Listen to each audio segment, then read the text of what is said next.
Healing is usually spoken about as something unquestionably good, a sign of awareness, a mark of maturity, a moment where a person finally chooses themselves. That idea rarely gets challenged, and often it doesn't need to be. There are periods in life when stopping is the only honest response, when pushing forward would mean ignoring something essential, when distance prevents further damage. But healing does not remain fixed in meaning. Without a clear moment of transition, it can slowly change from something that supports life into something that quietly replaces it. At first, nothing feels wrong.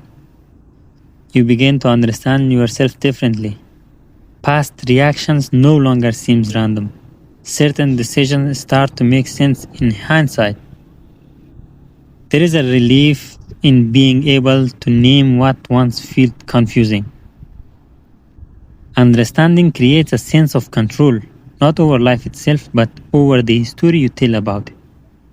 Over time, that story grows more detailed. Every pause has a reason, every delay comes with context. Nothing feels accidental anymore. And that is where the shift begins. Healing becomes the explanation for almost everything. Things that remain unfinished no longer feel incomplete. They feel international, temporary, even when they last. There is a comfort in this state. It carries very little risk. It allows you to stay open without committing to direction. It protects you from making choices that cannot be undone. As long as healing is happening, nothing needs to be decided.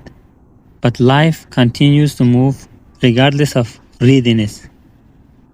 While reflection depends, time advances. While meaning is constructed, circumstances change. While preparation continues, some doors close without noise. Healing was never meant to stand between a person and experience. It was meant to restore access to it. The problem begins when healing turns into a way of managing fear rather than addressing it. When safety becomes the main priority, when avoiding discomfort feels wiser than entering uncertainty. Some things cannot be resolved internally. They only shift through contact, through engagement with situations that do not feel controlled, through moments when clarity arrives after action, not before it. There is a limit to how far insight can take you. You can understand your wounds truly and still organize your life around avoiding them. You can be deeply self aware and remain distant from what you want to live. At that point, healing no longer functions as a movement, it becomes a place where time feels flexible, where incompletion does not feel urgent, where staying undecided feels justified. But healing was never meant to become a location, it was meant to be transitional, something you pass through, not something you inhabit. When healing turns into identity, it quietly removes friction from life. Expectations soften, responsibility feels negotiable, absence becomes understandable, and slowly life shrinks. Not dramatically, not all at once, just enough to feel manageable. There is a difference between honoring limits and building everything around it, between listening to pain and allowing it to shape every outcome, between care and hesitation that has learned the language of care. Eventually, healing has to reconnect you to risk, to choice, to presence, not because you are finished, but because life does not require completion as an entire condition.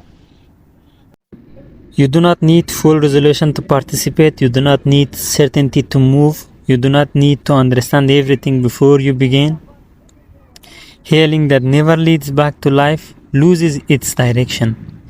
It becomes delay that sounds responsible, avoidance that feels justified. Recognizing that does not erase what you have been through. It does not invalidate the time you needed to step back. It simply marks a turning point. The moment when healing has done what it can do and living must resume its place, not perfectly, not confidentially, but honestly.